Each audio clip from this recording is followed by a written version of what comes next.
Rusia menggempur ibu kota Ukraina dengan salah satu serangan udara terbesar selama perang yang sudah berlangsung selama 4 tahun.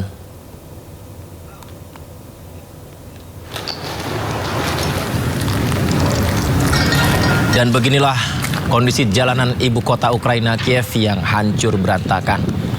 Gedung-gedung hancur, jalanan rusak, bahkan masih ada api, sisa api di beberapa bangunan yang terbakar.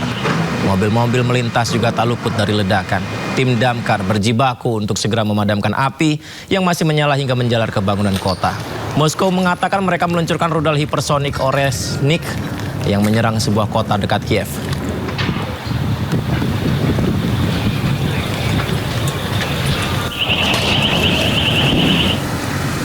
Seperti inilah pemirsa ibu kota Ukraina, Kiev, dalam serangan yang berlangsung sepanjang malam hingga dini hari sejak minggu kemarin. Rusia dilaporkan meluncurkan 90 rudal dan 600 drone ke berbagai titik wilayah Kiev dan sekitarnya. Warga menggambarkan suasana mencekam saat menyaksikan rudal berterbangan dari balik jendela rumah mereka.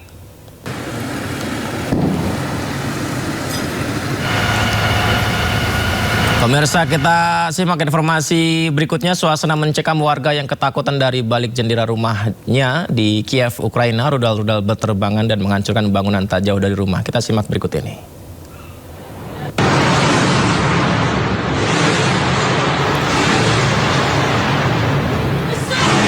Dihujani rudal Rusia, warga Ukraina panik. Pemirsa, Anda saksikan ini. Seorang warga Ukraina berlindung di balik rumah mereka karena ada rudal yang menyerang. Dan terlihat dari jendela rumah tadi ya, warga Ukraina berlarian keluar rumah saat rudal serangan Rusia datang. Mereka berupaya menyelamatkan diri.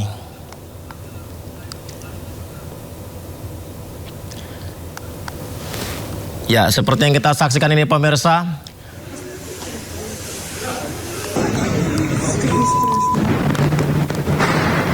Di mana serangan yang terjadi ini mengakibatkan warga Kiev, Ukraina bersembunyi di bawah lorong stasiun metro kota. Beberapa di antaranya mengalami luka dan segera mendapat perawatan medis. Pemirsa, lorong stasiun metro ini menjadi satu-satunya andalan warga Ukraina saat mengalami serangan. Warga menyiapkan kasur dan peralatan istirahat seadanya di sana.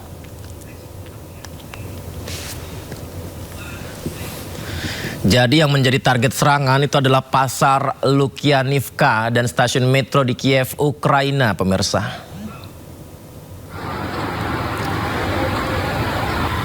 Ya, pasca serangan rudal Rusia, beginilah kondisi hancurnya pasar Lukyanivka akibat rudal dan drone Rusia. Serangan Rusia juga menghancurkan stasiun metro di Kiev. Selama serangan, langit-langit stasiun mulai berjatuhan dan membuat warga harus segera menyelamatkan diri. Pasar Lukyanivka sudah terbakar habis sepenuhnya pasca serangan yang dilancarkan Rusia.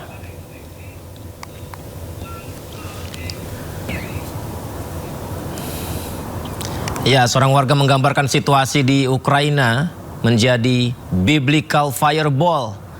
Bola api sangat besar dan mengerikan seperti gambaran bencana dalam Alkitab malah terjadi di sebuah pabrik senjata di Kiev. Serangan Rusia menargetkan sejumlah tempat di Kiev dan menyebabkan kerusakan hebat untuk Ukraina. Di serangan menghantam wilayah Ukraina dikonfirmasi oleh Rusia, salah satunya menggunakan rudal Oresnik. Seberapa hebat daya ledak dari rudal Oresnik ini? Inilah ilustrasi dari rudal Oresnik. Nama Oresnik diambil dari bahasa Rusia yang berarti pohon hazel. Rudal Oresnik diklasifikasikan sebagai rudal balistik jarak menengah. Rudal ini menghantam berbagai target di seluruh Eropa. Mampu menghantam berbagai target di seluruh Eropa tanpa terdeteksi sistem pertahanan udara modern. Rudal ini bertipe hipersonik dan memiliki daya hancur luar biasa. Rusia mengklaim rudal ini menjangkau jarak 3.000 hingga 5.500 km. Dampak rudal dapat menghasilkan panas ekstrim dan menghancurkan target yang meskipun dilindungi jauh di dalam tanah. Pemirsa, rudal ini memang masih menggunakan hulu ledak non-nuklir atau hulu ledak tiruan, tapi langkah Rusia mengembangkan rudal ini memicu kritik keras jajaran pejabat Uni Eropa.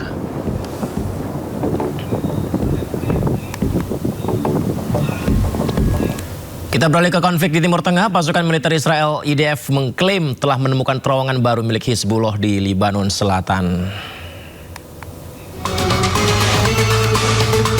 Pasukan militer Israel membagikan video terowongan yang Anda saksikan ini dan diklaim milik Hizbullah disebarkan di media sosial. Israel menyebut terowongan ini ditemukan di Gunung Dov, Lebanon Selatan.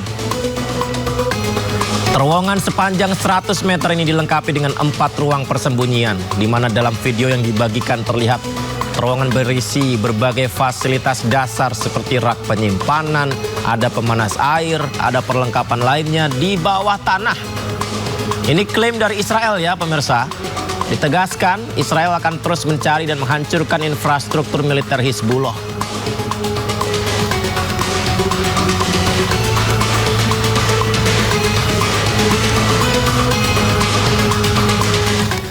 Pemirsa, Israel terus membombardir kota dan desa di Nabatiyah, Lebanon Selatan. Sebelumnya Israel sempat mengeluarkan peringatan evakuasi kepada penduduk setempat.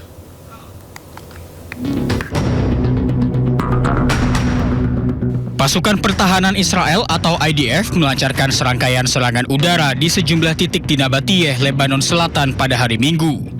Menurut media Lebanon, setidaknya 3 orang tewas dalam serangan ini. Tak hanya itu, rumah-rumah warga juga rusak parah.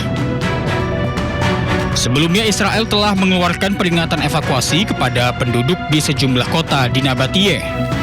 Tak hanya itu, Israel juga telah membuat garis kuning di Lebanon Selatan. Layaknya Gaza, Israel melarang warga Lebanon kembali ke wilayah yang sudah diambil alih.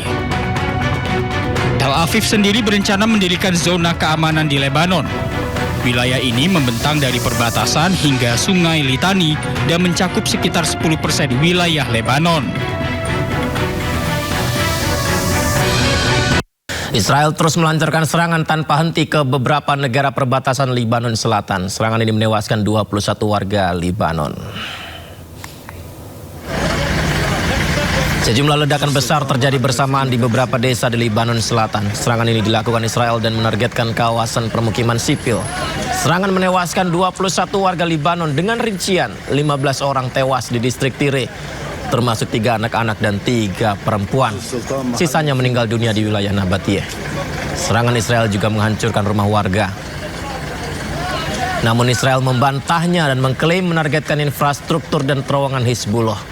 Total korban tewas akibat serangan Israel ke Lebanon sejak 2026 mencapai 3.000 orang.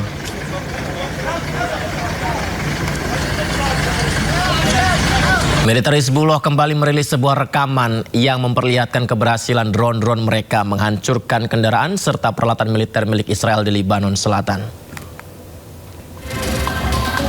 Pemirsa, Hizbullah merilis rekaman kawanan drone mereka yang berhasil menghancurkan kendaraan dan peralatan militer Israel.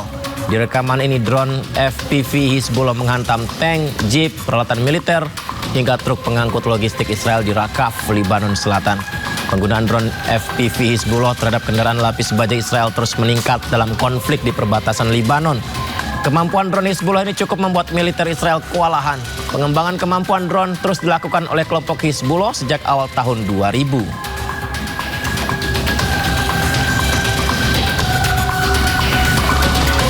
Serangan udara Israel menggempur beberapa kota di desa Nabatiyah, Lebanon Selatan. 3 orang tewas dan sejumlah bangunan rusak parah akibat serangan itu.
Ya, kita bisa lihat pemirsa, beginilah situasi mencekam yang terjadi usai mengeluarkan peringatan evakuasi kepada warga pasukan IDF. Pertahanan Israel meluncurkan serangan di beberapa kota dan beberapa desa di Nabatiyah, Lebanon Selatan. Usai mengeluarkan peringatan evakuasi.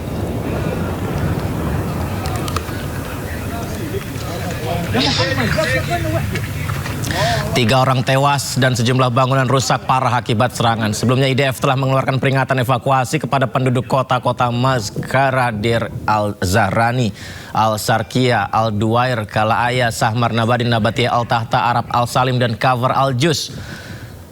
Militer Israel menyatakan operasi militer ini merupakan respon atas pelanggaran gencatan senjata oleh Hizbullah.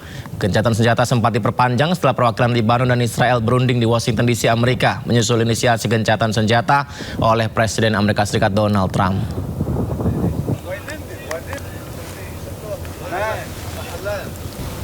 Militer Israel menggerebek dua kota di tepi barat Palestina. Padahal saat itu warga bersiap menyambut Idul Adha.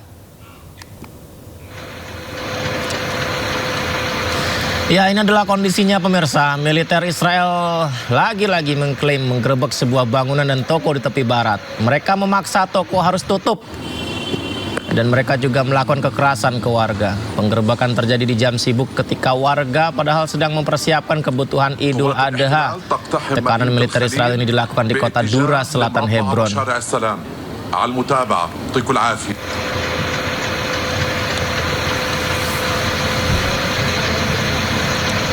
Sebuah kapal Global Summit Flotilla terdampar di pantai Alexandria, Mesir.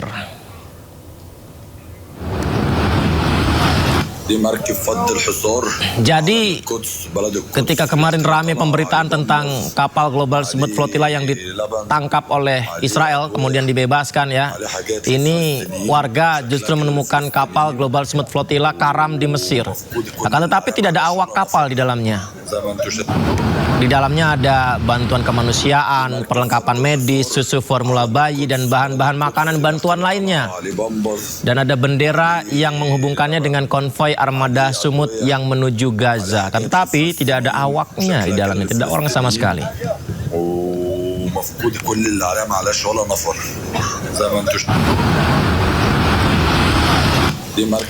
Bicara aktivis kemanusiaan, pemirsa, salah satu relawan pro-Palestina asal Indonesia yang sempat diculik Israel membagikan kisahnya. Para relawan ternyata ditahan dalam satu tahanan sempit yang diduga bekas kandang hewan. Itu terjadi di tiap transit. Jadi sebelum masuk kapal militer itu kami disiksa, lalu dimasukkan sel, habis itu turun dari kapal. Sebelum ke imigrasi transit dulu, disiksa lagi, habis itu masuk imigrasi. Selesai imigrasi, kami diangkut melalui truk dengan truk tahanan perjalanan ke penjara Gezot di Negev. Itu setelah hampir perjalanan 4 jam. Lalu di tiap transit itu kita tempatnya itu nggak manusiawi, ada satu sel yang ukuran 2x2 meter itu diisi 25 orang. Lalu kita ditaruh di kerangkeng kecil gitu, ditumpuk-tumpuk. Itu sepertinya sih kandang anjing ya, karena saya mencium aroma kotoran anjing di situ. Protes besar-besaran terjadi di Bilbao, Spanyol Utara. Aksi ini menyusul kemarahan publik terkait penyerangan oleh aparat kepolisian terhadap aktivis Global Summit Flotilla yang baru saja mendarat, baru saja kembali di Bandara Bilbao sehari sebelumnya.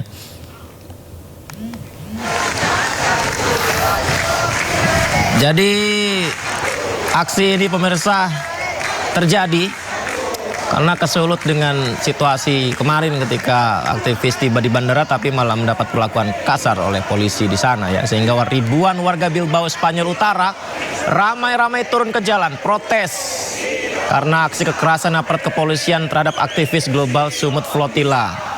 Aksi protes ini dipenuhi seruan solidaritas untuk Palestina dan kecaman terhadap aparat keamanan. Semoga ini membuka mata kita semuanya ya. Ini bukan lagi konflik agama, tapi ini soal kemanusiaan. Video insiden kekerasan aparat kepolisian terhadap aktivis Global Summit Flotilla beredar luas dan memicu reaksi dari kelompok pro-Palestina. Mereka meminta insiden ini diusut dan dilakukan penyelidikan.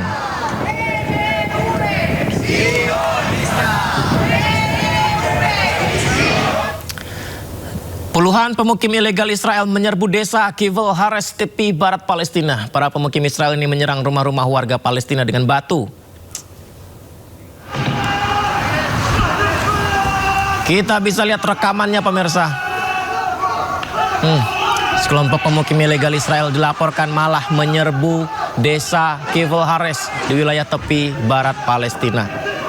Serangan pada malam hari seperti yang kita lihat ini, setelah wilayah itu berhasil diduduki. Jadi para pemukim melempari rumah-rumah warga Palestina dengan batu. Ini kan memicu ketegangan dan kepanikan dari warga setempat yang sudah lama tinggal di sini. Dan akibat insiden ini sejumlah warga rumahnya rusak dan ada warga juga yang terluka akibat lemparan batu ini.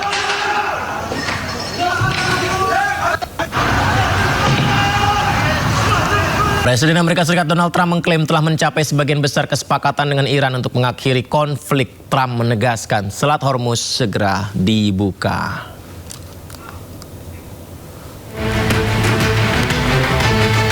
Presiden Amerika Serikat Donald Trump mengatakan kesepakatan dengan Iran sebagian besar sudah dinegosiasikan, termasuk berkaitan dengan pembukaan kembali Selat Hormuz. Namun kesepakatan tersebut masih menunggu finalisasi. Nota kesepahaman versi terbaru yang hampir diselesaikan Trump akan mengakhiri konflik dengan Iran sambil secara bertahap membuka kembali Selat Hormuz dan mengakhiri blokade Amerika Serikat terhadap pelabuhan Iran. Di antara kesepakatan tersebut mencairkan beberapa aset Iran di bank-bank negara lain yang dibekukan. Trump mengatakan detail akhir sedang diselesaikan. Selain itu masih mungkin ada beberapa poin dari nota kesepahaman yang berubah. Trump sebelumnya berdialog dengan para pemimpin negara Teluk serta Turki, Mesir, Yordania, dan Pakistan membahas negosiasi seputar Iran dan nota kesepahaman versi terbaru terkait dengan perdamaian. Sementara itu, para pemimpin di kawasan Teluk mendesak Trump untuk menerima kerangka kerja yang diusulkan Iran.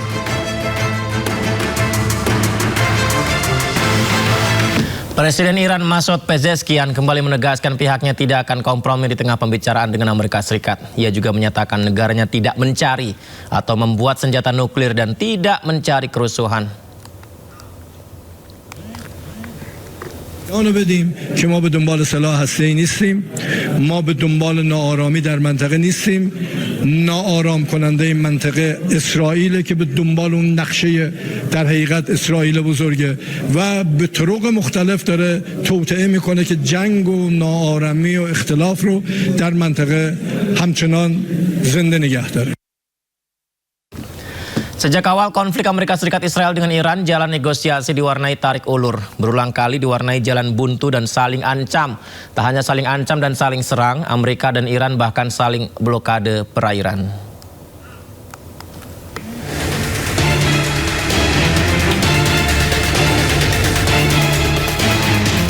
Sejak konflik Timur Tengah berkecamuk di akhir Februari, gencatan senjata tanpa batas juga kerap diwarnai saling serang. Berulang kali saling kirim proposal, negosiasi Amerika Serikat dan Iran menemui jalan buntu. Berulang kali pula kedua negara saling lempar ancaman. Bahkan pasca Selat Hormuz ditutup oleh Iran, Amerika pun membalas blokade Iran dengan blokade perairan Oman. Strategi Amerika Serikat yang tarik ulur dan hanya lempar ancaman dinilai pelin-pelan oleh Iran. Amerika berulang kali melontarkan ancaman akan menyerang Iran habis-habisan, namun berakhir Amerika umumkan membatalkan serangan ke Iran. Sejumlah isu menjadi faktor kebuntuan negosiasi, terlebih Iran tetap bersikukuh agar Amerika Serikat membayarkan ganti rugi kerusakan perang, menghapus sanksi minyak Iran, hingga pelepasan aset Iran yang diblokir. Hingga pada akhir pekan, Amerika melalui Menteri Luar Negerinya Marco Rubio mengumumkan kemajuan signifikan atas negosiasi dengan Iran. Nota kesepahaman versi terbaru hampir selesai akan mengakhiri konflik sambil secara bertahap membuka kembali Selat Hormuz dan mengakhiri blokade Amerika terhadap pelabuhan Iran. Juru bicara Kementerian Luar Negeri Iran Ismail Baqi menyebut Teheran dalam tahap akhir persiapan nota kesepahaman melalui Pakistan sebagai mediator resmi dan negara-negara regional termasuk Qatar.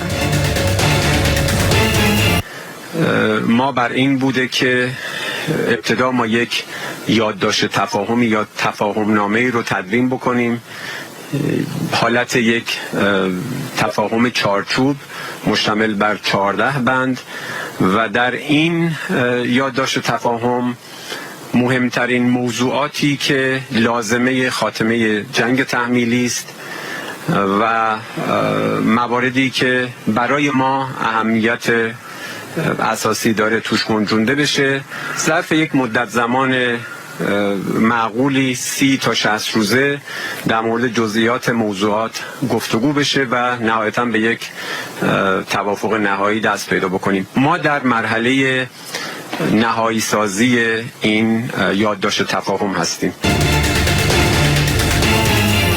Trump juga mengaku telah berdialog dengan para pemimpin negara Teluk serta Turki, Mesir, Yordania, dan Pakistan membahas negosiasi seputar Iran dan nota kesepahaman versi terbaru terkait perdamaian.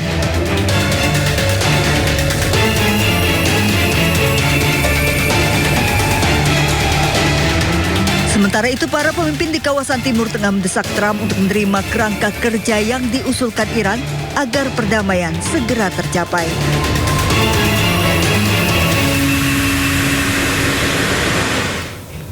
Pemimpin tertinggi Iran, Mujtaba Khamenei, menolak uranium Iran yang telah diperkaya dikirim ke luar negeri.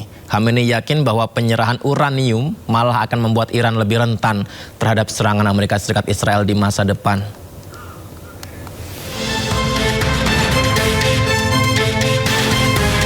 Ketegangan antara Amerika Serikat dan Iran terus berlanjut lantaran kedua belah pihak belum kunjung menyetujui proposal damai berisi syarat-syarat untuk menghentikan perang. Pemimpin tertinggi Iran, Mujtaba Khamenei, dilaporkan telah menginstruksikan agar uranium Iran yang telah diperkaya tak boleh dikirim ke luar negeri.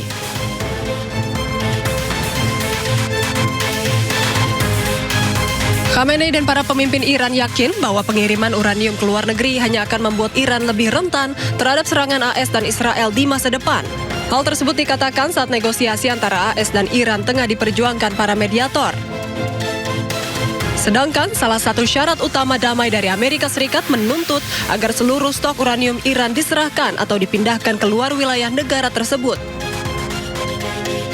Dengan adanya pertentangan terkait syarat utama dari kedua belah pihak, apakah penghentian konflik di Timur Tengah semakin sulit tercapai?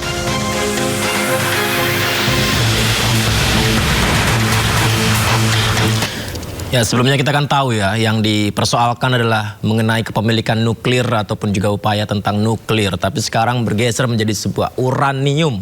Nah, berebut uranium ini pemirsa dianggap menjadi pemicu meletusnya perang antara Amerika Serikat, Israel, dan Iran. Tidak heran, selain digunakan sebagai pembangkit listrik tenaga nuklir, uranium juga digunakan untuk senjata militer hingga keperluan medis.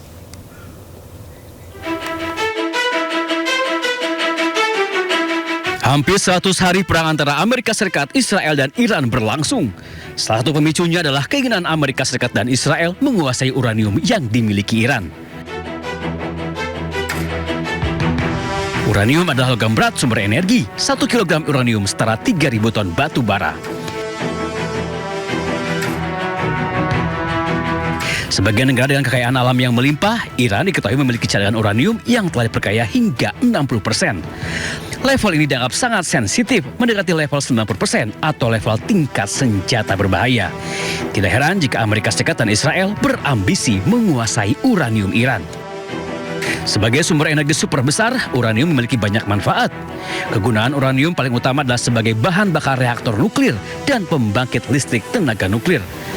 Reaktor nuklir dapat menghasilkan energi listrik super tinggi. Uranium juga digunakan sebagai bahan baku pembuatan bom nuklir. Senjata nuklir berdampak radiasi mematikan bagi makhluk hidup. Uranium juga digunakan untuk pembuatan kapal selam hingga kapal perang. Tidak hanya untuk keperluan perang, uranium digunakan untuk keperluan medis. Uranium menghasilkan sumber energi yang diperlukan untuk berbagai prosedur medis. Selain itu, uranium juga bermanfaat bagi industri energi hingga penelitian. Saking banyaknya manfaat uranium, tak heran negara-negara berkembang mengolah uranium hingga mencari incaran dunia. Salah satunya Amerika Serikat dan Israel. Perang Amerika Serikat, Israel, dan Iran sudah berlangsung sejak akhir Februari. Berbagai perundingan sudah dilakukan, namun hingga kini belum juga menemukan titik temu.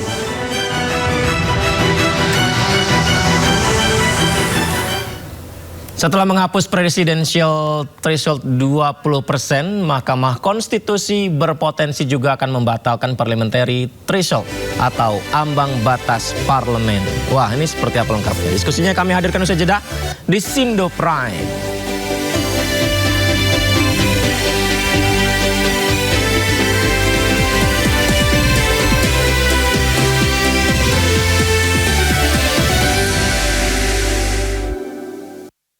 The Prime Show. Investigasi eksklusif. Tunjangan perumahan 50 juta per bulan. Ini lebih dari 200 triliun yang harus dibatalkan. Mengupas isu-isu terhangat. Istri Panik dan penasaran dengan kondisi kepala terlilit. terjadi teman-teman berulang. Sebuah tanya akan dijawab dengan tuntas dan berkelas. Nggak perlu mereka 50 juta. Ada pihak yang untung adanya. Nah, ini menarik pemirsa. Jadi setelah ambang batas capres resmi disapu MK, presidensial threshold akhirnya dirubah oleh MK. Kini sorotan tertuju pada parliamentary threshold yang juga berpotensi bisa saja dihapus agar tidak ada lagi suara rakyat yang terbuang percuma. Kita bahas lebih dalam bersama narasumber-narasumber istimewa kita malam ini. Sekjen DPP Partai Perindo Andi Yuslim Patawari, Wakil Presiden Partai Buruh Said Salahuddin, peneliti Perludem Haikal. Assalamualaikum, selamat malam abang-abangku semuanya, apa kabar? Waalaikumsalam warahmatullahi wabarakatuh. Selamat malam Mas Yudi. Terima kasih banyak sudah berkenan berbagi di Sindo Prime, abang-abangku. Saya mungkin pertama ke Mas Haikal dulu. Benarkah ini menjadi konsekuensi Mas Haikal? Ketika presidensial threshold dihapuskan, maka parliamentary threshold selanjutnya Mas Haikal? Ya, sebelumnya saya perlu untuk sedikit mengkoreksi ya, apakah kemudian MK ada terlihat ingin membatalkan atau sebagainya. Sebenarnya kalau kita lihat kembali, sebenarnya MK melalui putusan 116 tahun 2023 itu sudah memerintahkan kepada pembentuk undang-undang untuk melakukan penghitungan ulang. Jadi pada saat itu kebetulan Perludem yang menjadi pemohonnya, dan di dalam amar putusannya MK secara tegas memerintahkan untuk menghitung ulang penerapan ambang batas parlemen itu yang selama ini melalui Undang-Undang 7 tahun 2017 itu diatur sebesar 4%. Nah, di dalam putusan itu kami di Perludem mengusulkan untuk menggunakan satu rumus teori yang dipopulerkan oleh Tajepara berkaitan dengan ambang batas proporsional. Nah, kalau dihitung berdasarkan hitungan rumus tersebut, angkanya itu ada di 1% untuk ambang batas efektif yang ada untuk diterapkan di parlemen kita, di DPR. Nah, namun memang kembali karena putusan tersebut menyerahkan kepada pembentuk undang-undang, maka keputusannya ada di tangan pembentuk undang-undang untuk menghitung kembali. Tetapi yang jelas, putusan nomor 116 tahun 2023 itu sudah memerintahkan kepada pembentuk undang-undang untuk menggunakan rumus atau menghitung ambang batas parlemen berdasarkan hitungan matematis dan berlandaskan teori. Jadi kalau misalnya muncul wacana apakah ini akan dihapuskan, kami rasa kurang tepat juga untuk mengalamatkan itu kepada Mahkamah Konstitusi dan mengaitkannya secara langsung kepada presidensial threshold, karena secara teoritis dan sistem itu berbeda. Namun memang semangat yang kemudian dibawa dari putusan 116 itu adalah untuk menurunkan dan juga untuk menghitung ulang sehingga mengurangi atau bahkan meniadakan disproporsionalitas hasil pemilu dan banyaknya suara terbuang karena ambang batas parlemen yang begitu tinggi. Mas Haikal, suara rakyat yang terbuang akibat ambang batas parlemen 4% tahun 2024 kemarin seperti apa, Mas? Ya, kalau kami hitung itu lebih kurang ada sekitar 17 juta suara. Namun itu memang sudah tergabung mulai dari seluruh partai yang tidak lolos ya. Artinya kalau misalnya ambang batas parlemennya 0, itu memang ada tetap suara yang terbuang, namun tentu jumlahnya akan sangat jauh lebih rendah dibandingkan ketika ambang batas parlemennya 4%. Nah, kalau dengan ambang batas parlemen 4% di tahun 2024 kemarin, itu jumlah suara yang terbuang itu lebih kurang 17 juta, dengan 11 juta diantaranya itu suara dari 3 partai yang tadi sudah disebutkan. Ada P3, PSI dan juga Perindo, yang seharusnya kalau ambang batas parlemennya 1 ataupun 0% itu bisa. Baik, ya, baik. Saya berikutnya ke Bang Said. Bang Said, Parliamentary threshold harus dihitung berdasarkan suara sah di dapil dan bukan dihitung berdasarkan perolehan suara sah nasional. Apa yang harus diperbaiki dari ini, Mas? Bang.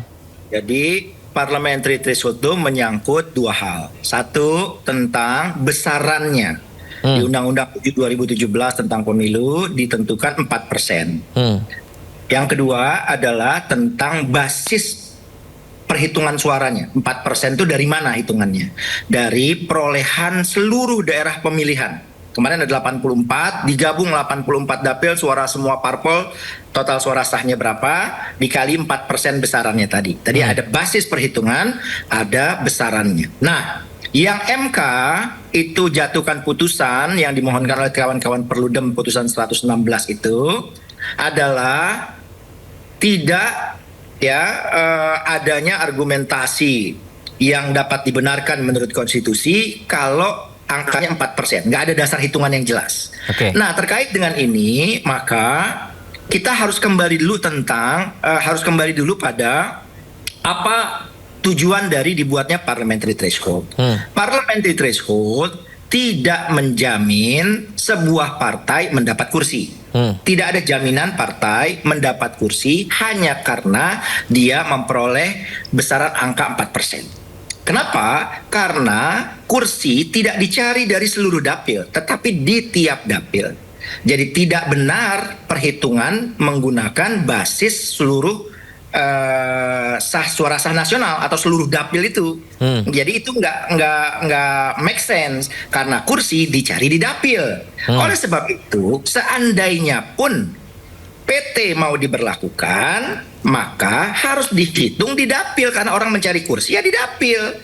Saya misalnya dipilih menang di satu dapil. Seluruh rakyat 90% katakanlah misalnya begitu ya, rakyat masyarakat adat, saya nggak mau percaya sama yang lain, saya percaya Pak Said contoh saja. Terpilih saya, menang 90% saya di situ. Misalnya begitu. Tapi saya menjadi gagal gara-gara perolehan partai saya secara nasional tidak mencapai besaran 4% itu. 4% tadi. Sampai kiamat pun masyarakat adat nggak akan pernah punya wakil yang dia percaya kalau cara perhitungan kursi di satu dapil dikaitkan dengan dapil lain. Kalau orang Papua ingin Pak Andi, ya orang Aceh nggak boleh mempersoalkan Pak Andi. Silahkan pilih dapil yang di Aceh. Jadi nggak boleh saling kait-mengait, mestinya begitu. Kalau PT mau digunakan. Sehingga yang paling relevan basis perhitungannya dapil. Kalau di dapil maka betul kata Bung Haikal tadi, P3 akan dapat 12 kursi, Perindo 1 kursi, PSI 3 kursi kan gitu. Nah itu betul, kalau begitu dia, kalau perhitungan di dapil dia dapat. Nah sekarang persoalannya adalah apakah kita mau hapus PT, kurangi angka PT yang 4%, atau basis perhitungan PT-nya diubah di dapil. Nah kami di GKSR ada Partai Buruh, Partai Perindo, dan 6 partai lain, totalnya 8, itu mempunyai 3 opsi. Opsi yang pertama sekali adalah harus dihapus, dan ini cocok dengan Bung Haikal, dengan teman-teman aktivis pemilu, semua menginginkan PT dihapus. Jadi bukan dikurangi. Dari 4% ya menjadi 0 atau tidak ada. Gitu loh. Nanti saya akan jelaskan tidak ada itu diganti dengan apa. Yang disebut Bung Haikal tadi itu perhitungan nanti perhitungan di fraksi. Tapi yang kedua, ada juga opsinya. Misalnya, kalaupun diberlakukan secara nasional, ya jangan lebih dari 1%, gitu loh. Ini opsi kedua. Opsi yang ketiga, ya dihitungnya di dapil. Itu lebih make sense, gitu loh. Nah, itu 3 opsi. Nah, hari ini GKSR yang terdiri 8 partai politik sudah menyampaikan sikapnya. Dalam konferensi pers tadi disampaikan bahwa kami memutuskan untuk mendorong agar pembentuk undang-undang menetapkan tidak lagi menggunakan parlemen threshold. Jadi tidak ada lagi ambang batas parlemen alias 0%. Berarti apa Bang Said? Berarti yang pertama opsinya dihapus jadi 0%, yang kedua jangan lebih dari 3%, yang ketiga suara dapil saja. Nah, 1% atau di dapil. Nah, kalau di dapil hitungannya berapa? Perhitungan GKSR itu 3,5%, tapi di dapil. Jadi basis suaranya dapil, bukan suara sah nasional. Gitu. Nah, tetapi yang pertama, kalau dia dihapus, muncul persoalan bagaimana tuh kalau misalnya kayak Perindo punya 1 kursi. Jadi nanti masuk DPR tuh, katakan Pak Andi yang terpilih misalnya ya, 1. Nah 1 ini bagaimana sedangkan fraksinya jumlah komisi aja ada 13 sekarang.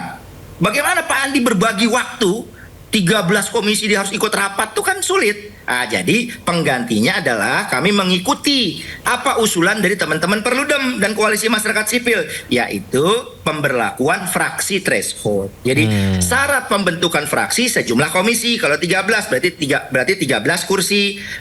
Tadi Perindo cuma dapat 1, dia boleh gabung dengan partai lain sehingga mencapai minimal 13 kursi. Gitu. Oke. Bagaimana Bang Andi? Baik.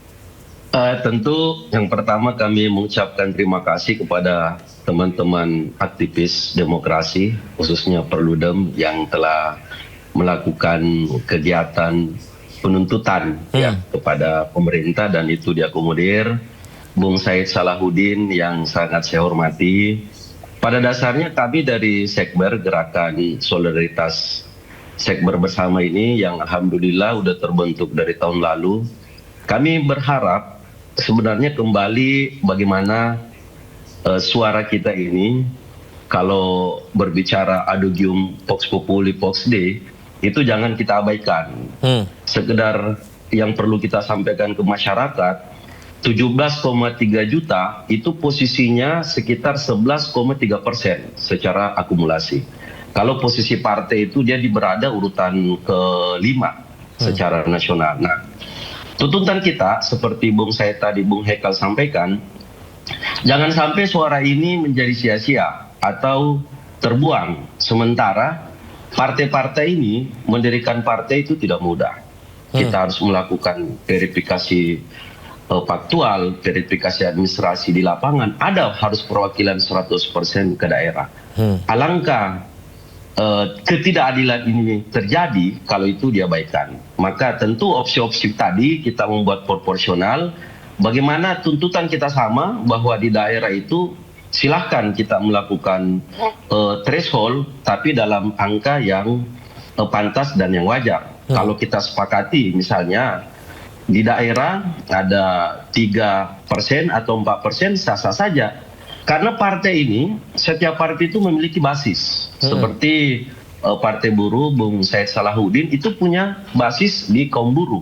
Bisa saja di daerah tertentu mereka punya konstituen, maka bisa ada yang mewakili setiap daerah. Maka komitmen kita bahwa bagaimana pemerintah dan DPR ini bisa merestui, bisa menerima dan menjadikan partai saat ini yang tidak lolos parlemen sebagai mitra strategis di dalam perjuangan demokrasi. Karena kualitas kawan-kawan dari partai non-parlemen ini juga tidak bisa diragukan. Seperti saat ini, walaupun partai tersebut tidak lolos parlemen, tapi banyak yang menduduki jabatan di eksekutif.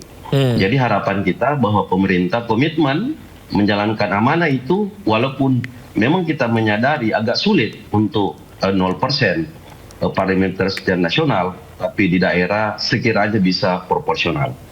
Mungkin itu tanggapan. Baik, saya ke Bang Said lagi. Bang Said, ada putusan nomor 116 PUU 21 2023 yang MK berharap agar pembentuk undang-undang dalam hal ini DPR ya, untuk segera mengubah norma ambang batas parlemen. Namun karena belum dilaksanakan oleh DPR dan pemerintah, atas alasan itulah permohonan belum dapat dinilai segera dilakukan oleh Mahkamah. Bagaimana ini, Bang?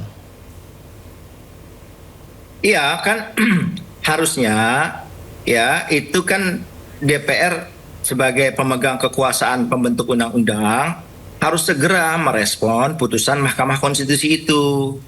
Ya, cara meresponnya antara lain dengan proses pembahasannya itu melibatkan setiap stakeholder. Saya ingat teman-teman koalisi masyarakat sipil, Perludem dan kawan-kawan tuh sudah memasukkan naskah akademik, rancangan undang-undang. Sudah mendengar tokoh semacam Prof. Jimli, Prof. Mahfud gitu ya, Dr. Refli Harun dan sebagainya. Tapi jangan lupa putusan 116 itu juga menyatakan bahwa dalam proses ini, proses pembahasan revisi terutama kaitannya dengan parliamentary threshold, itu harus melibatkan partai politik non-parlemen yang direpresentasikan oleh GKSR. Ada 8 partai di situ, kan gitu. Nah, sampai hari ini GKSR-nya nggak kunjung diundang, dilibatkan dalam proses itu. Lah kalau dia nggak dilibatkan lalu misal ya, itu disahkan, itu cacat formil karena perintah MK, pembentuk undang-undang, libatkan ini partai-partai non-parlemen. Lalu partai-partai non-parlemennya ini yang dari GKSR nggak dilibatkan, ya cacat formil itu. Bisa nggak sah dia, bisa digugat di MK, uji formil, menanglah itu. Tapi kami masih berbaik sangka. Oleh sebab itu, dalam waktu dekat kami di GKSR itu akan melakukan komunikasi dengan pimpinan DPR, dengan Kementerian Dalam Negeri juga, termasuk Kemenko Hukum dan IMIPAS itu, untuk mendiskusikan pokok-pokok pikiran usulan GKSR. Nah, dengan usulan-usulan kami itulah, maka nantinya DPR dan pemerintah juga dapat perspektif yang berbeda. Tidak dari walaupun sebagian besar, hampir 99% gitu saya kira, kami sama dengan masyarakat sipil. Cuma ada beberapa mungkin yang agak berbeda atau belum diusulkan. Sebagai contoh, agenda revisi sekarang adalah revisi Undang-Undang Pemilu. Pertanyaannya, apakah putusan Mahkamah Konstitusi yang wajib ditindaklanjuti untuk direvisi hanya Undang-Undang Pemilu? Tidak. Undang-Undang Pilkada, ya kan? Masih ada tuh. Nah, terus tentang Undang-Undang Pemilunya itu bagaimana masa transisi anggota DPRD yang habis 2029? Masa otomatis begitu? Kan tentu ada syarat dan ketentuannya sampai 2031 atau 2032 kan, perpanjangan di masa transisi dengan adanya putusan MK yang memisahkan pemilu nasional dan pemilu daerah. Lalu bagaimana kepala daerah, syarat pencalonannya? Calon kepala daerah diusulkan oleh partai berdasarkan hasil suara di pemilu. Lah, suaranya itu berbarengan DPRD dengan pilkada. Terus pakai syarat apa? Nah, contoh gitu, itu kan harus dibahas juga. Termasuk ini banyak sekali problem-problem pemilu kita akibat dari kurangnya pendidikan politik. Pendidikan politik diwajibkan kepada semua partai politik, tetapi bantuan terhadap pelaksanaan pendidikan politik hanya diberikan kepada partai yang punya kursi. Kewajibannya untuk semua partai, tetapi bantuannya hanya diberikan kepada partai yang punya kursi. Sedangkan bantuan itu dinilai dari suara. Mestinya semua partai sepanjang dapat suara, dia juga diberikan bantuan agar dia bisa melaksanakan kewajiban sebagaimana perintah Undang-Undang Parpol. Itu juga belum ada. Lalu kalau kita bicara fraksi threshold ya, ambang batas efektif lah kalau istilah Perludem itu kan harus diubah ketentuan tentang fraksi, pembentukan fraksi di Undang-Undang MD3. Itu pembentukan fraksi ya ditentukan ya berdasarkan partai yang lolos parliamentary threshold. Ketika parliamentary thresholdnya kita minta dihapus, maka syarat pembentukan fraksi harus diubah. Oleh sebab itulah hari ini konferensi pers kita meminta agar perubahan undang-undangnya itu komprehensif terkait dengan 4 undang-undang partai. 1 undang-undang pemilu. Ada 24 isu krusial yang sudah disusun oleh Badan Keahlian DPR. Bersama juga diusulkan oleh Perludem dan sebagainya. Yang kedua, Undang-Undang Pilkada. Yang ketiga, Undang-Undang Partai Politik. Yang keempat, Undang-Undang MD3. Jadi harus komprehensif. Jadi dari jauh-jauh hari kita sudah punya kepastian hukum. Pemilu itu mau dimainkan dengan aturan yang bagaimana, semua tahu dari awal. Gitu. Jangan sampai ketika disepakati yang satu, yang lainnya tidak dibahas tapi malah menjadi rancu. Itu jadi problem. Baik. Jadi problem. Jadi 24 isu krusial ya, yang saya dapatkan dokumennya dari Badan yang diterbitkan Badan Keahlian DPR itu nggak ada pengaturan tentang bagaimana pengisian jabatan anggota DPRD pada masa transisi 2029 kan dia habis. 2029 sampai 2031 atau 2032 karena perintah MK 2 tahun atau 2 tahun setengah setelah pemilu nasional. 2032 ini ada 2 tahun setengah. Ini cara pengisiannya bagaimana? Kayak kepala daerah, nggak ujuk-ujuk udah diangkat PJ, enak aja. Kalau begitu pemerintah semua yang ngatur. Biasanya begitu. Dong. Kepala daerah tetap diperpanjang, tapi syaratnya dia harus sign ulang persetujuan dari partai. Supaya yang 5 tahun kemarin sama partai nggak mau melaksanakan, kan kita dukung nih, Perindo mendukung Pak Yudi sebagai kepala daerah terpilih. 5 tahun menjabat program Perindo nggak diadopsi. Begitu sekarang mau diperpanjang, kata Perindo, entar dulu. Kamu 5 tahun nggak komit sama saya. Saya punya program memperjuangkan ini yang namanya gerobak apa itu kan terkenal Perindo tuh. UMKM. Kamu nggak bikin, kamu nggak bantu program. Ngapain saya dukung kamu lagi? Maka dia yang kayak gitu boleh diganti PJ. Siapa yang nggak dapat persetujuan ulang dari partai nggak boleh. Itu diatur di dalam agenda revisi ini, nggak ada itu. Nah itu yang kita dorong. Baik, Bang Andi, sebelum saya ke Mas Haikal lagi, Bang Andi, apakah ambang batas parlemen ini mengarah pada persoalan mendasar dalam demokrasi kita soal keterwakilan suara rakyat, Bang Andi? Sangat. Jadi kalau tadi Bung Said Salahuddin telah menjelaskan asbabun nusulnya sebuah aturan, maka sebenarnya prinsip akomodatif itu penting ya. Karena parlemen itu hadir, harus ada pendidikan politik. Memang sangat disayangkan, kami Bung Said dari Partai Biru punya suara, tapi kami tidak berikan kompensasi dalam pendidikan politik ke depannya. Nah, menurut kami bahwa apa yang menjadi konsideran, yang menjadi aturan, prinsipnya itu harus dijalankan. Kenapa? Karena kualitas parlemen ini akan teruji lewat pertarungan politik. Maka sejatinya kami diberi kesempatan untuk bertarung dengan merubah undang-undang yang proporsional tadi.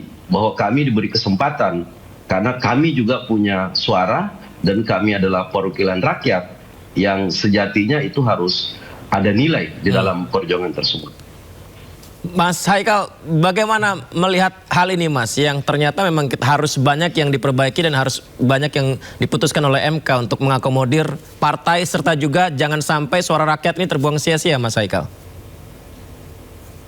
Iya, itulah kenapa kemudian Mas Yudi, kami sejak awal sejak terhitung mungkin sejak awal tahun 2025, ketika undang-undang pemilu dan undang-undang pilkada itu sudah ditetapkan menjadi salah satu undang-undang prioritas yang akan dibahas di DPR, kami sudah terus-menerus menyampaikan bahwa kedua undang-undang ini harus dibahas secara bersamaan, dibahas sesegera mungkin dan dibahas secara komprehensif.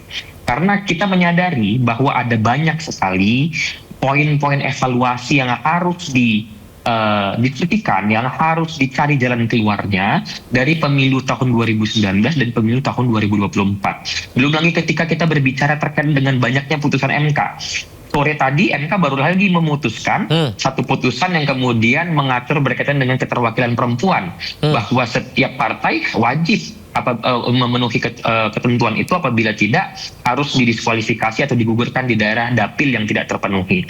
Nah ini kan tentu menunjukkan bahwa betapa krusialnya pembahasan rancangan undang-undang ini untuk segera dibahas dan dirembukkan bersama-sama. Saya sepakat tadi yang disampaikan oleh Pak Said bahwa stakeholder dari undang-undang pemilu dan undang-undang pilkada ini, termasuk di dalamnya mungkin juga undang-undang partai politik dan undang-undang MP3, ini tidak hanya partai di parlemen saja. Ada banyak sekali stakeholder yang harus didengar pendapatnya, baik itu dari partai non-parlemen, lalu kemudian masyarakat sipil, akademisi, termasuk juga masyarakat. Oleh karena itu, mengapa kami akhirnya melakukan ikhtiar untuk membantu proses ini agar lebih cepat dengan menyusun naskah akademik dan juga rancangan undang-undang versi masyarakat sipil sebagai suatu bahan diskusi. Namun memang perlu sangat disayangkan ketika akhir tahun lalu kami sudah menyerahkan itu kepada salah satunya kepada Menko Hukum, HAM dan juga IMIPAS. Sampai saat ini dari DPR sendiri kita mengetahui bahwa belum menjadikan pembahasan rancangan undang-undang pemilu ini sebagai satu prioritas untuk dibahas. Bahkan di dalam masa sidang terakhir atau masa sidang kelima periode sidang 2025 tahun 2026 ini. Oleh karena itu kami memang kembali lagi terus mendorong dan juga mengajak kepada seluruh lapisan masyarakat, kepada seluruh stakeholder untuk terus mengawal hal ini secara bersama-sama. Karena bukan apa, kita sudah punya presiden di tahun 2017 bagaimana kemudian undang-undang itu hanya terpaut kalau saya tidak salah kurang lebih 2-3 bulan sebelum tahapan pertama pemilu dilaksanakan. Kita bisa bayangkan bahwa ketika poin-poin evaluasi itu tidak dibahas secara sungguh-sungguh, akan terjadi pengulangan masalah, akan menjadi pengulangan problem yang terjadi di pemilu 2029 nanti, dan itu tidak kita inginkan. Oleh karena itu kami terus-menerus menyampaikan bahwa pembahasan ini harus segera dilakukan, karena sampai saat ini masih dalam proses tahapan perencanaan, bahkan tahapan penyusunan pun rasanya masih belum ada, karena naskah akademik ataupun naskah RUU-nya belum kita lihat sampai dengan sekarang, sehingga yang kita lakukan ya selalu seperti ini, kita mendiskusikan sesuatu yang kita sampai saat ini juga tidak tahu. Aturan yang didiskusikan juga belum jelas gitu. Bagaimana, Bang Said? Silakan ya, Bang. Itu yang disampaikan Mas. Pertama ya, kita itu harus berterima kasih loh, teman-teman Perludem ya, dan juga masyarakat sipil yang lain ya, ada belasan organisasi, Netgrid, ICW dan sebagainya gitu. Saya juga bagian dari koalisi masyarakat sipil sebelum saya berpartai. Itu kan luar biasa, mereka maju di MK untuk mendapatkan keadilan ya kan, lalu kemudian MK memutuskan, lalu mereka menyusun rancangan undang-undangnya lebih siap Perludem CS, koalisi masyarakat sipil, daripada DPR. Jadi kekuasaan pembentuk undang-undangnya itu DPR yang punya kekuasaan, nggak bikin-bikin, setidaknya kita belum pernah tahu ini koalisi masyarakat sipil, masyarakat yang nggak dibayar sama negara. Yang lebih siap yang sipil gitu Bang ya? Iya, dia bikin RUU, dia bikin naskah akademik. Nah, menariknya di sini. Ada satu dokumen yang beredar bertanggal 14 April, itu tentang laporan kemajuan dari Badan Keahlian DPR yang di dalamnya memuat 24 isu krusial.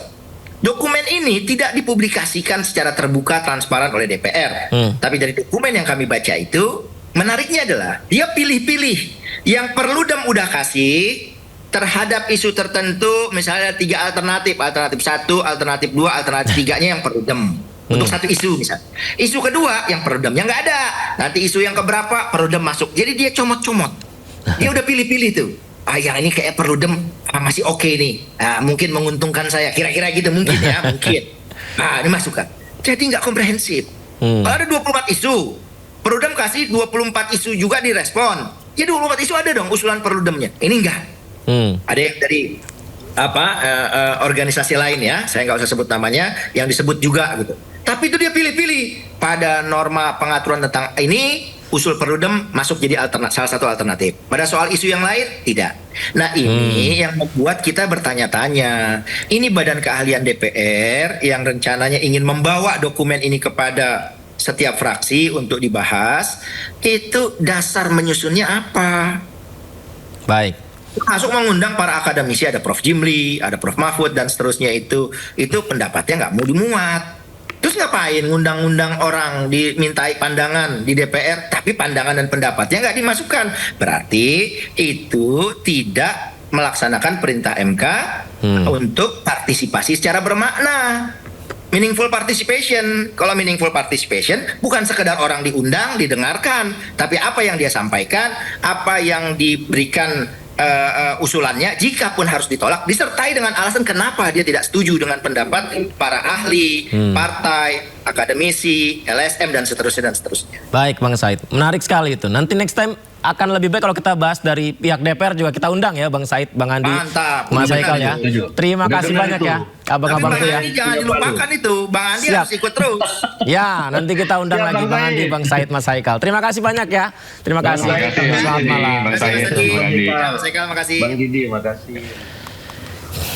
Ya, bicara soal parliamentary threshold, menarik pemirsa. Ya, berikutnya informasi mengenai aksi seorang pembawa acara atau MC pria dalam acara Kalteng Expo memicu kritik tajam dari masyarakat. Informasinya kami hadirkan saja di Sindo Prime.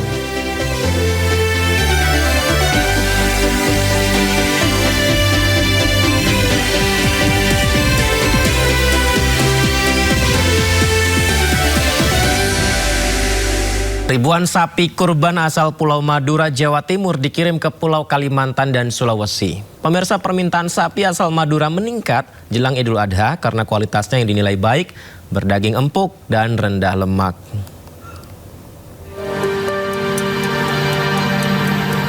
Kapal besar khusus ternak bersiap membawa ribuan sapi asal Pulau Madura, Jawa Timur ke sejumlah daerah di Kalimantan dan Sulawesi. Kapal berangkat dari pelabuhan tradisional Telaga Biru, Bangkalan. Pengiriman sapi kurban ini sudah dimulai sejak 2 pekan lalu karena tingginya permintaan jelang Hari Raya Idul Adha. Lebih dari 5.000 ekor sapi dikirim dan telah melalui proses karantina serta pemeriksaan kesehatan. Sementara untuk sapi yang dikirim ke Sumatera dibawa melalui jalur darat. Terkait dengan lalu lintas ternak, memang untuk di Kabupaten Bangkalan keluarnya ternak ini terutama sapi potong ya, ini cukup besar. Tapi kami harapkan untuk pengeluaran ternak itu jangan ada sapi betina, karena kalau sapi betina ini adalah pabriknya sapi. Kalau sapi betina dikeluarkan dari Kabupaten Bangkalan secara terus-menerus akan lama-lama punah. Jadi untuk sapi jantan dikeluarkan saja. Untuk sapi betina kami dilarang untuk dikeluarkan. Adapun beberapa keunggulan daging sapi Madura terletak pada tekstur daging yang empuk, warna merah cerah hingga rendah lemak. Dari Bangkalan, Jawa Timur, Taufik Syahrawi, iNews melaporkan. Kita ya pemirsa, kalau misalkan jadi MC di acara pemerintahan, kemudian masuk di sesi interaksi dengan kepala daerahnya, apalagi warga minta jalan rusak diperbaiki. Mungkin kita nggak akan ya bilang, jalan yang mana, yang mana, jalan depan rumahnya, jalan lintas Kalimantan, yang mana, harus jelas dong. Kayaknya kita nggak akan bilang kayak gitu deh. Kan kepala daerah dipilih rakyat ya berhaklah sampaikan meski itu kritikan. Tapi nggak tahu sih kalau MC yang berikut ini.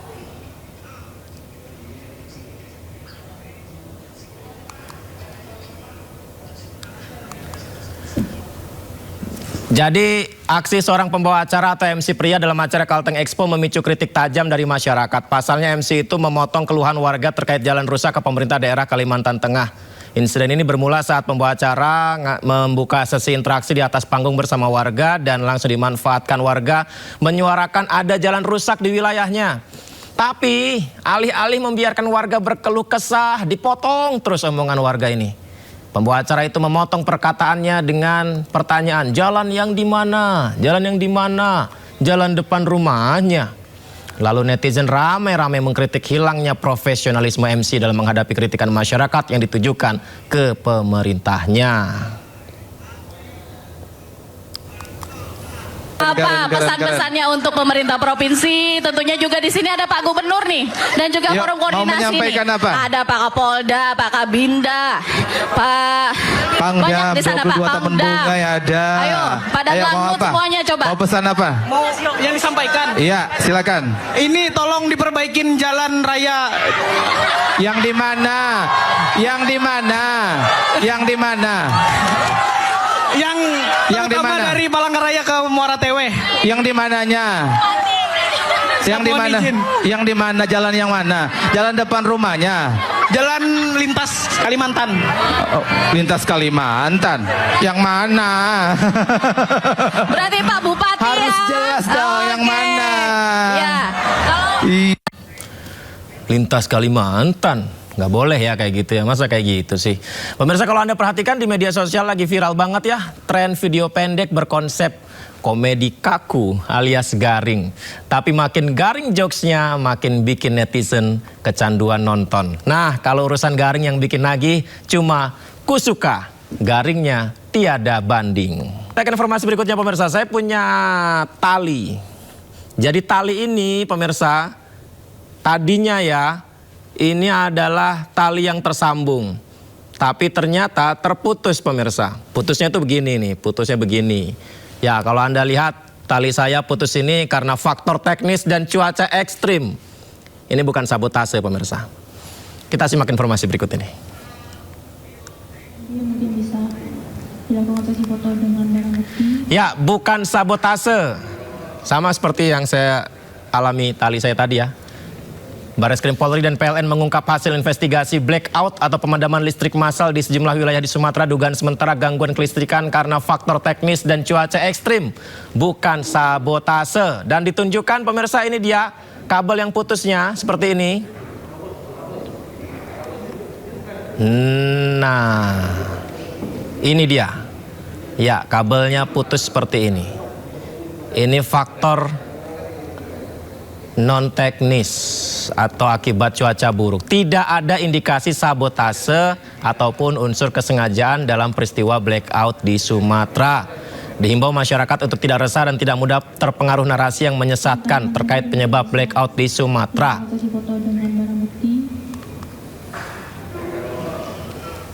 Rekan-rekan sekalian, adapun dugaan sementara penyebab terputusnya kabel transmisi masih dalam proses pendalaman dengan beberapa kemungkinan. Antara lain faktor mekanik akibat gesekan dan pengaruh angin, faktor panas akibat sambungan longgar yang menimbulkan rongga, maupun faktor tarikan atau goyangan akibat cuaca ekstrim. Sampai dengan saat ini, bisa kami pastikan tidak ditemukan adanya indikasi sabotase ataupun unsur kesengajaan dalam peristiwa blackout tersebut.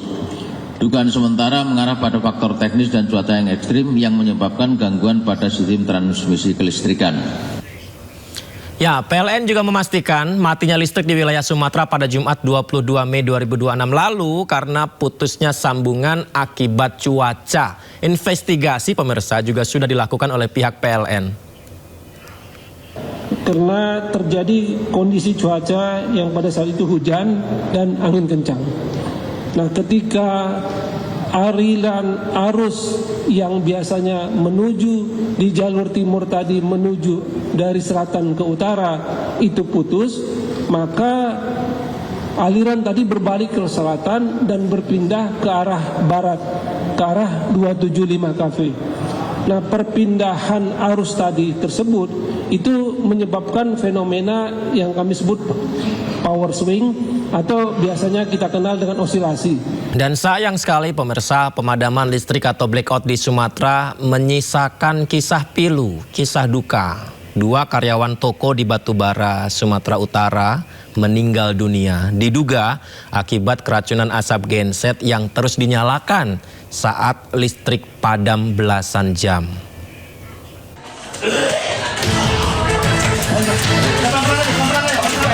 Dua karyawan ditemukan tewas di sebuah toko aksesoris di Kelurahan Indrapura, Kecamatan Air Putih, Batubara, Sumatera Utara pada Sabtu pagi. Sementara 2 karyawan lainnya ditemukan pingsan di dalam toko dan dilarikan ke rumah sakit. Keempat korban ditemukan karyawan lain yang datang ke toko untuk bekerja. Diduga kuat para korban keracunan akibat menghirup asap genset selama berjam-jam saat terjadi pemadaman listrik massal di sejumlah wilayah di Sumatera Utara. Pemadaman listrik atau blackout terjadi di sejumlah wilayah di Pulau Sumatera akhir pekan lalu. Durasi pemadaman terpendek di Palembang selama 2 jam dan terlama hingga 24 jam di wilayah Sumatera Utara. PLN menjelaskan blackout di Sumatera akibat gangguan pada sistem transmisi dan pembangkit listrik di jaringan Sumatera. Blackout di Sumatera melumpuhkan aktivitas masyarakat dan mengakibatkan kerugian UMKM hingga ratusan juta rupiah. Salah satunya pusat pertokoan dan wisata di sekitar Jam Gadang, Bukit Tinggi, Sumatera Barat yang gelap akhir pekan kemarin. Tidak ada keramaian pengunjung dan pemilik toko kehilangan omset puluhan juta rupiah. Hingga Senin ini, sebagian besar wilayah mati listrik berangsur pulih secara bertahap. Bareskrim Polri turun tangan menyelidiki penyebab blackout di Sumatera. Sampai dengan saat ini, bisa kami pastikan tidak ditemukan adanya indikasi sabotase ataupun unsur kesengajaan dalam peristiwa blackout tersebut. Dugaan sementara mengarah pada faktor teknis dan cuaca yang ekstrim yang menyebabkan gangguan pada sistem transmisi kelistrikan. Tim Liputan iNews melaporkan. Di tengah modernisasi kota Jeddah, ada satu kawasan yang seolah menolak ditelan waktu bernama Al-Balad. Kawasan tua yang menjadi saksi perjalanan haji pada masa lalu ini telah hidup sejak abad ke-7.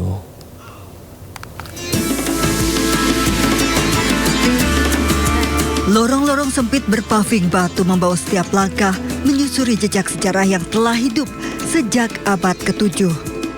Disinilah dahulu para pedagang, musafir, hingga jemaah menuju Makkah singgah sebelum melanjutkan perjalanan suci mereka. Al-Balad menjadi saksi perjuangan haji pada masa lampau di mana ribuan kaki para musafir, tamu-tamu Allah dari berbagai belahan dunia pernah dijejakkan kala transportasi haji masih mengandalkan jalur laut. Ciri khas Al-Balad begitu mudah dikenali. Rumah-rumah tinggi berbahan batu karang laut berdiri rapat dihiasi jendela kayu besar. Ornamen kayu simbol kecerdasan arsitektur Hijaz yang dirancang untuk menangkal panas gurun sekaligus menjaga privasi penghuni rumah. Pada tahun 2014, UNESCO menetapkan Al-Balad sebagai situs warisan dunia. Kini pemerintah Arab Saudi terus melakukan restorasi ratusan bangunan bersejarah agar wajah lama Jeddah tetap lestari di tengah arus pembangunan kota modern. Dari Jeddah, Arab Saudi, Eti Juitasari, iNews melaporkan. Jelang puncak haji, sejumlah jemaah haji Indonesia mulai bergerak menuju Arafah. Pergerakan jemaah sudah dimulai sejak kemarin atau bertepatan dengan 7 Zulhijjah. Seluruh jemaah haji kini bersiap menjalani puncak haji yang akan berlangsung esok hari Selasa 26 Mei. Sebagian jemaah haji bergerak ke Arafah menggunakan bus dan telah mengenakan pakaian ihram. Hari Tarwiyah adalah rangkaian awal puncak ibadah haji yang jatuh tanggal 8 Zulhijjah atau esok hari.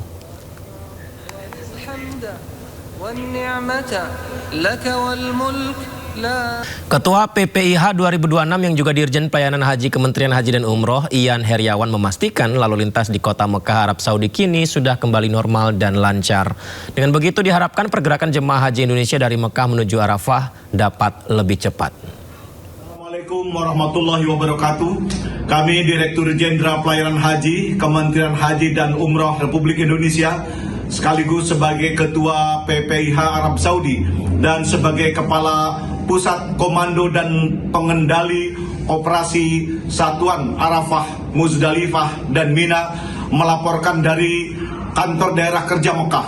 Saat ini waktu Arab Saudi menunjukkan pukul 14:45 dan disampaikan bahwa lalu lintas di kota Mekah sudah mulai lancar. Perlu kami sampaikan beberapa jam yang lalu kondisi lalu lintas dalam keadaan padat sehingga terjadi keterlambatan pergerakan jamaah haji dari Makkah menuju Arafah. Jamaah haji yang berada di Sisah, Raudhah, Zarwal, Misfalah, dan Aziziyah saat ini sebagian masih berada di hotel dan terdapat 358 kloter yang masih berada di hotel dari 527 kloter yang ada. Dan kami berharap mudah-mudahan dengan situasi lalu lintas yang lancar ini akan mempercepat pergerakan jamaah dari Makkah menuju Arafah. Dan di peta ini menunjukkan bahwa kondisi jamaah yang menempati tenda yang berada di Arafah masih belum sesuai yang diharapkan atau belum mencapai target. Dan hingga saat ini memang masih belum mencapai 50%. Dengan situasi lancarnya lalu lintas, mudah-mudahan hal ini akan lebih mempercepat pergerakan jamaah menuju Arafah. Kami mohon doa restu dari semuanya, mudah-mudahan jamaah haji kita yang berada di tanah suci dalam keadaan sehat walafiat dan dapat melaksanakan ibadah dengan khidmat, khusyuk dan nyaman. Semoga mereka semua mendapatkan haji yang mabrur. Amin ya rabbal alamin. Assalamualaikum warahmatullahi wabarakatuh. 2 hari jelang puncak ibadah haji, tenda untuk jemaah saat wukuf di Arafah siap untuk digunakan. Kita intip seperti apa fasilitas yang didapatkan oleh jemaah saat berada di Arafah. Ini dia liputannya.